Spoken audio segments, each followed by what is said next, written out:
Welcome to part 2 of the tutorial. We have started last time around to make a drawstring bag just with the overlocker. So remember, we had it ironed from the left just a little bit in, 3-inch down either side, and then we went on the good side and we did the S to get a frizzy edge and a folded edge. And now the overlocker is ready, and we are now overlocking the rounded edge and the frizzy edge, so you can happily come in a bit. It doesn't matter if the knife of the overlocker cuts off the first 2-3 millimeter. That's really not a problem. So let's just get it organized. At least when you come in and it cuts off a bit the edge, at least you know all 3 layers are caught. That's maybe not a bad thing. There we go.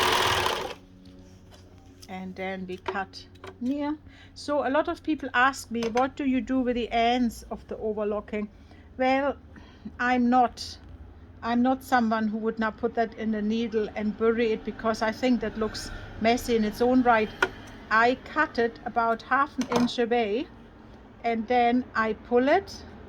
I gently pull it, and usually it would just go shut. It now obviously doesn't do that, typical, but here it just kind of disappears, and that's okay, because you then have another seam coming down into here and it goes into the next seam. So don't overrate these ends, just cut them away. They don't usually start a big unraveling at all. And then we do this side.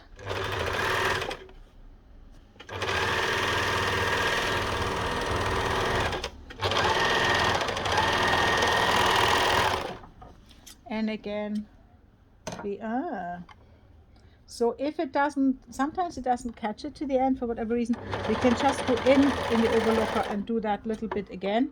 You kind of swerve in to correct that, and then you just take that chain off and you are good again.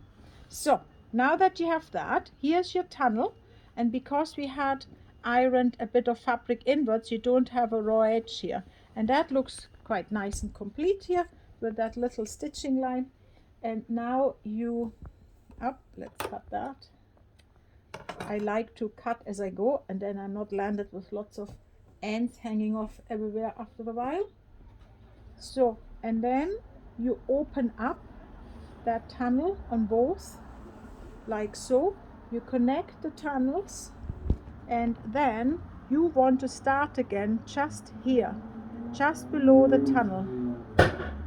So you lay them on top of each other, and as you know, I don't pin a lot because I rather realign it as I go.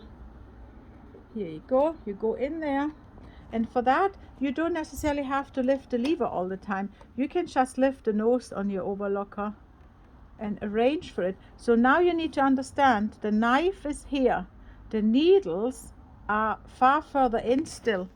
So you need to lay it in a way that you accept that wherever you lay it in, the knife is going to cut it. Don't just concentrate on the needles where they are going to overlock it. So the knife will cut it and the needles will follow. So I make sure that the knife doesn't have a hell lot of fabric to cut, because I don't want to make my bag slimmer. And here we are, and we are ready to run. See, and I have the 2 layers in between my hands. I automatically always do that, and then I can move them independently from each other. It's just a habit. And you go down. Once you're about middle, you see what's going on down here, and it does happen that one side ends up a bit shorter than the other. So we just know that we then need to start earlier to do that run, and to make that a bit easier for our overlocker, we cut a bit in. It's just easier then to go around the curve, and once we're here, the knife can deal with the rest then. So let's come down. You maybe want to know now how we actually do these 90-degree corners. So we need to see here, so the knife is already finished with that piece, but the needles are not finished yet. So we need to go until the needles are just off. Then we open up, then we pivot, And now you understand why I cut that, because it's just helping this corner a bit, so I don't now need to deal with the corner and the snipping of the fabric at the same time.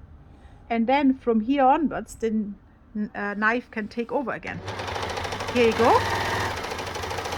So see, it's a tiny little bit wonky there. You can make that prettier and less pretty than me, but it doesn't matter with the function. The function is fine, and by the time this is turned over inside out with the back, you don't see that little lip here anymore. So what do we have here? Let me see what we have here. Here we have this side of the fabric hanging a bit over the other. That can happen as well. And then again, you just prepare that a bit so that they are the same again.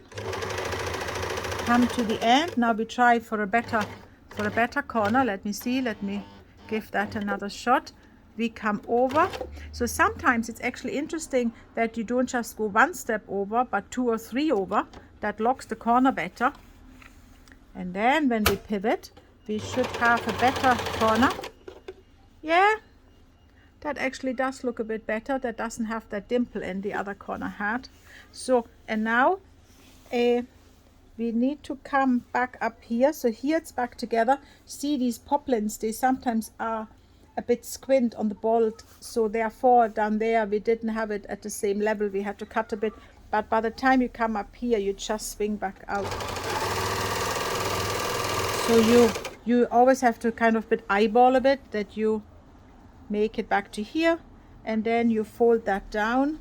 The seam allowances should go downwards here, and then let me lay that all out nicely. It's really important that these 2 stitching lines are on top of each other. So, and then the knife is already off. See, the knife has nothing to cut anymore. That's good. And then I'm just holding that a bit down, that it goes under the foot, and then I'm swerving out with the needles. See, and then it's just at the edge here. The needle still caught the seam allowance to keep it down, and then again I just cut a bit in, and then you pull a bit that the frizzy edges close up, and then you cut it like that. So when you now turn that inside out, you go in your corners, you have your finger inside, you go in the corners, you fold the corner over, and you fold this corner over, and then you turn it over these 2 fingers, and that gives you usually quite a nice, see, gives you quite a nice corner there. So we do that. Obviously with the overlocking, the seam allowances are much smaller than if you had stitched it with a machine. So you come over and you come over again. That makes your corner also nice and full, and then you are nice with the corner on the inside, and if you then push it over the 2 fingers, you get a nice corner on the outside. So that's your bag more or less done. See, that starts nicely here under the tunnel. Oh, there we have another thread to clear. Again, just leave a bit of a centimeter there, and then you pull a bit, see, and it kind of locks itself, and then you can cut the rest. Let's get rid of all this. So now we need to put our ribbon in.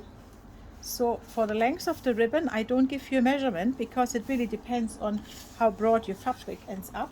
What you want is, you want to have it hanging over by a bit to here, and then you want to come back on it for the same to here, and then you want to cut that a second time, and I show you why.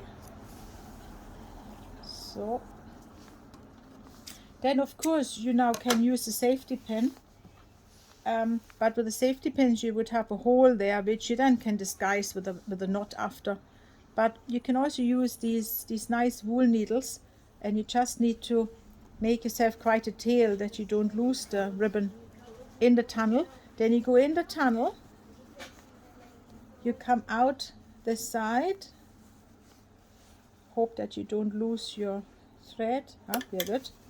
Come to here, and I kind of hang on a bit to it, that in your efforts to get it round, don't pull it inside. So I always have it here between my 2 fingers, and then I'm coming back, and again I kind of hold it here that I don't lose the thread, shove the fabric onto it. That's the beauty of these longer needles, that you can just let it sit on the needle, and then if it lets me come out here, and then I come out here, and here I am always under control to have my ribbon here.